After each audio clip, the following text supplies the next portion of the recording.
Peace. This is King Noble, Black Supremacy.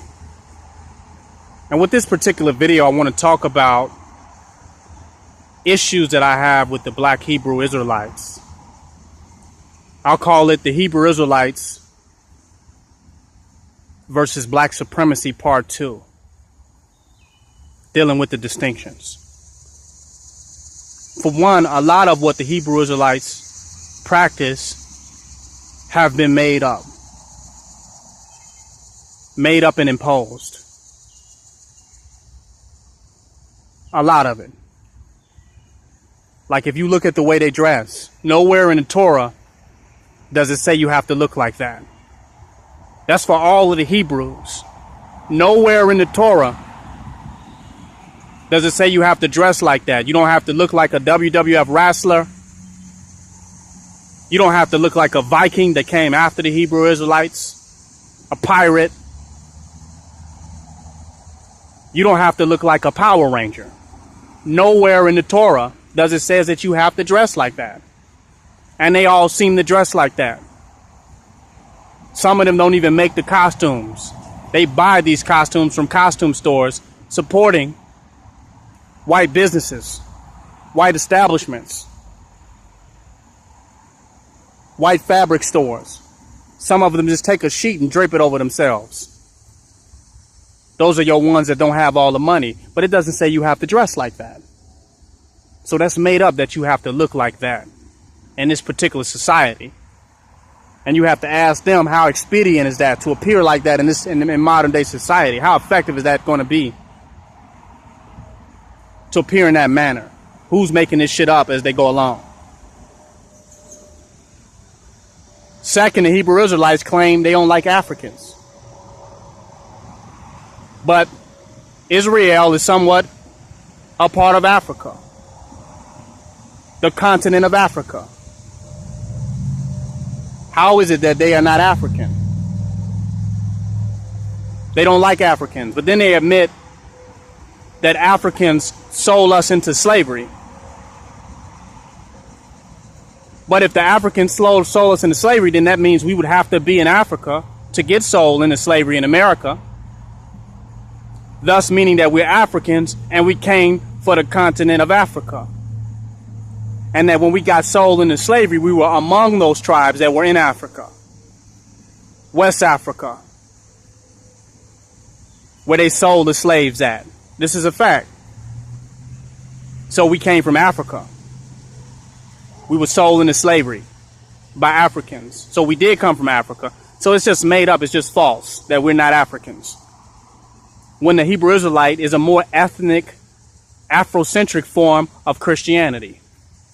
They grow out their natural hair. They wear different costumes. They dress like people from the East, people from the continent, many of them. Because Israel is heavily influenced by African culture. Unquestionably. So they're more Africanized Christians, more ethnic Christians. Let's just keep it real. But they say they're not from Africa. They don't mess with Africans. Just don't make sense. Don't make sense. They say Africans sold us into slavery. That's why they don't mess with Africans. But then they talk about specific Africans that participated in the slave trade. As though all Africans sold us into slavery. As though Malians sold us into slavery. As though South Africans sold us into slavery. And Benin sold us to slavery. Uganda, the Congos, Senegalese, the Ivory Coast. They condemn an entire country. I'm sorry. Let me correct that. They condemn an entire continent for the actions of a few tribes in Ghana, in West Africa. How do you condemn an entire country and no longer identify, continent, and no longer identify with an entire continent because of the actions of a few tribes? Makes no sense. Some tribes sold us into slavery, not Africans. African Africa is one of the largest continents in the world. There's too many people to condemn Africa for a few people that participated in the slave trade among the West Coast, for a few kings, a few Egways who participated in slavery. You just can't condemn the whole country. So I just can't gel with that. I know that we're Africans. I know we came from Africa. No matter when we got there, if you say some of us was already here in America, it's scientifically proven that we originated from Africa, that we migrated ultimately from Africa, that Africa is the origin of all humanity. The Garden of Eden is in Africa. It's in Ethiopia. The Bible, when you talk about Genesis and all that it speaks of, places that can be found in Africa, not even just Israel. So that's a problem that I got with that. It's not realistic. They're Afrocentric Christians that hate Africa because a lot of their leaders were influenced by the Afrocentric movement, by Black Power figures, by the Black Awakening in Harlem. A lot of their teachers and elders was influenced by a movement that was influenced by Africa, by Pan-Africanism, Garveyism. This is a fact.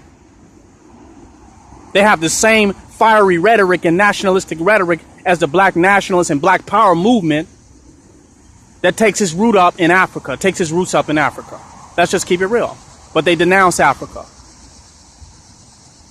But they really are some Afrocentric Christians or Israel-centric Christians, to say the least.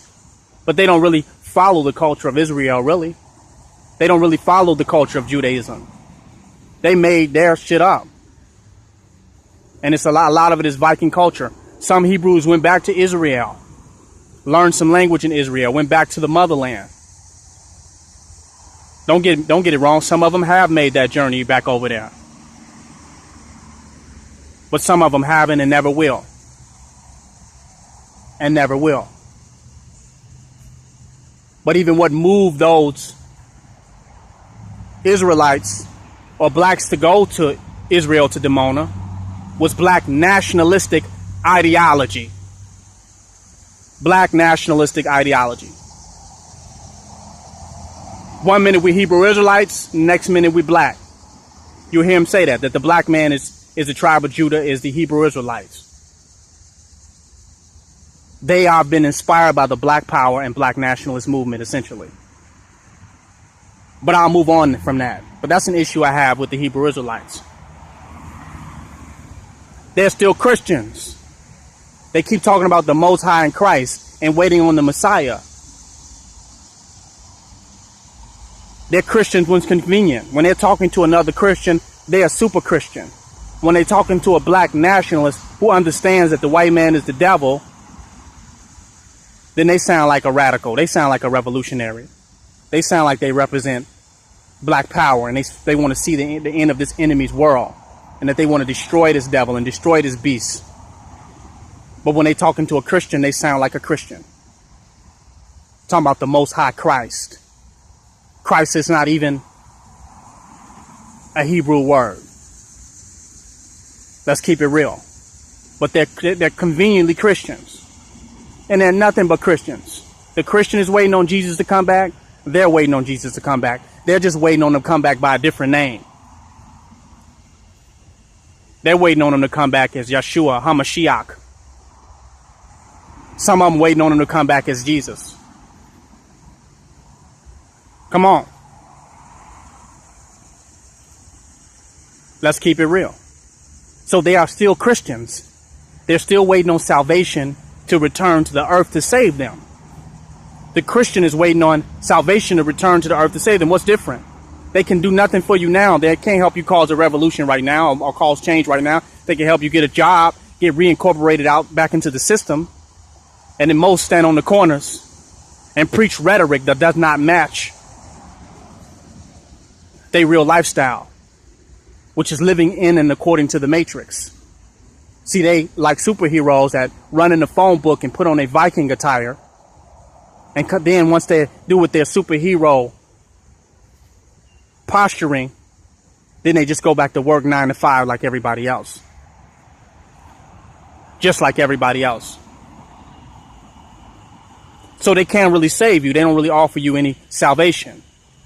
They just can show you how to be a good Negro till Jesus come back. And hopefully they're going to help you decode and discern the scriptures of the book that the white man gave you. As though it's never been discerned and decoded before by no black people before this particular Hebrew Israelite camp. Nobody else has discerned it. They're going to help you discern that. And you're going to get so lost up into them Hebrew scriptures and into that Bible that you're not going to even give a goddamn about the condition of your people. You're going to disown the condition of your people to the point that you can no longer identify and relate to the condition of your people. Because you lost in the scriptures and the Bibles and the prophecies and trying to decode it and trying to understand that which is completely perplexing and confusing, inconsistent, contradictive. And I said a white man's book because they read King James. They say, well, King James wasn't necessarily white. That's arguable. But is it written in English? Is it written in the white man's language? And that's the one that they predominantly read so that they can so they can be able to communicate with the Christians, because the Hebrew Israelites is really just another denomination of Christianity. Even though there are denominations of Hebrew Israelites, Messianics and non-Messianics, they're really just a different denomination of Christianity. You got the Jehovah's Witnesses, the Seventh-day Adventists, the Baptists, the Evangelists, the Episcopalians. You got the Mormons, Church of Latter-day Saints. And you got the Hebrew Israelites. Just another denomination of Christianity, just a different spin. But the same thing. The good thing was about the Hebrew Israelites is they was trying to keep it black and keep you to your tribe. And it had some black tribalism. You know what I'm saying? There's some black ethnic love in it. But then now they start letting in Native Americans who also had black slaves. And they start letting in Latinos and Hispanics and Mexicans and Dominicans and Puerto Ricans. So now it ain't even black power Christianity anymore. That black Christian liberation theology may trump the Hebrew Israelite doctrine. Because it ain't even black no more. Now it's about every other nationality and every other people coming together as a melting pot to mix their seeds and bleach themselves out through mixing with these other tribes and these other individuals who are already mixed in. Coming to my last issue with the Hebrew Israelites that I want to speak on in this particular video is the DNA test. They're not doing no DNA test to see if you're really black or you really African. There's a thin line between being black and African. The only difference between blacks and Americans and Africans is cultures and customs. That's it. The major difference between us and Africans is cultural. You can go and see certain Africans and you won't be able to tell till they open their mouth and you see their customs and cultures, the difference between them and African Americans. But the Hebrew Israelites are not doing any DNA tests to see if you really are African or to see if you really an American. Because the Hebrew Israelite has become an American Negro movement. But they claim the lineages of your father. So if your mother is white and your father is black, you can be a Hebrew Israelite. So you can be a mixed American Negro and be a Hebrew Israelite, but you can't be a full-blooded African and be a representative of the chosen people of God. You can't be a full-blooded African and be respected. But you can be a mixed Negro and have higher rank and position and respect in this particular country under the Hebrew Israelite doctrine of some camps, particularly one West. And some of them just let white people on in, so it don't even matter. But most of these Hebrew Israelites are not doing DNA tests. If they like you, they feel you, they gel with you. You put a little money up. You come to a few feasts. You kick it with the brothers. They're not doing no DNA tests. Just come on, you among us. They're not doing no background check to see who your father is and your mother is and to trace your lineage to see if you are really a Hebrew Israelite. They just going off of just pure how they feel. That's sloppy. There's no organization in America you can join off of how somebody feel. They got to do a full, thorough background check, DNA check, lineage check if it's about that. But it's not about that. It's not really about if your DNA links you to the Hebrew Israelites. If they like you and they accept you, ultimately you can be among them. Because you can lie about who your mom and parents are and give up false information about your background and infiltrate into their organization. That's a fact. Because people did it all the time. Old girl just did it with the NAACP. She pretended to be black. Then you got the dude with Black Lives Matter that we know is a complete white boy, Sean King. We got people pretending to be black. We look at Michael Jackson's daughter, who looks like a Caucasian, that says that she's black. So these individuals can come and say anything and show you anything. You can't tell whether they're African or whether they mixed in with white and other nationalities. You can't really tell. You're not doing DNA tests. You just accept them.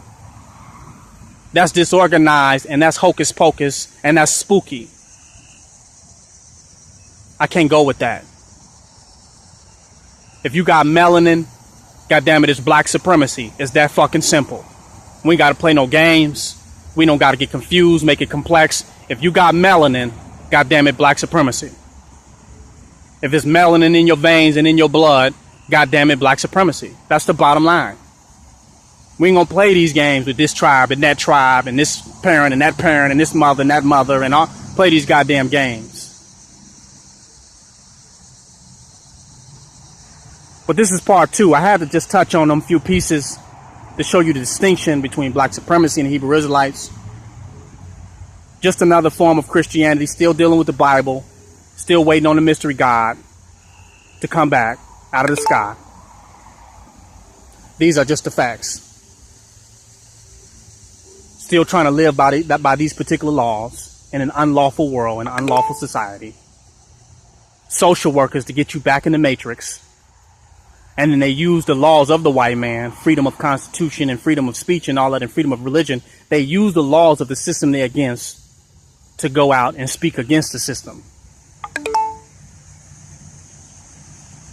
Look at that. So they can be against the system if they believe in the laws that allow them to be able to go out and speak against the system if they're standing on the law.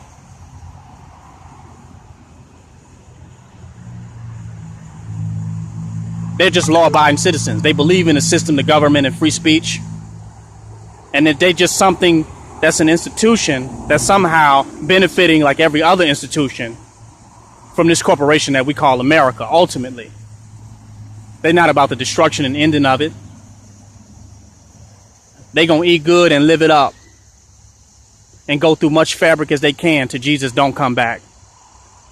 Because the true Messiah in front of their face, they wouldn't even recognize them, wouldn't even realize them, wouldn't even accept them. And would probably call you crazy. This King Noble Black Supremacy. Join my website, www.kingnobleuncensored.com.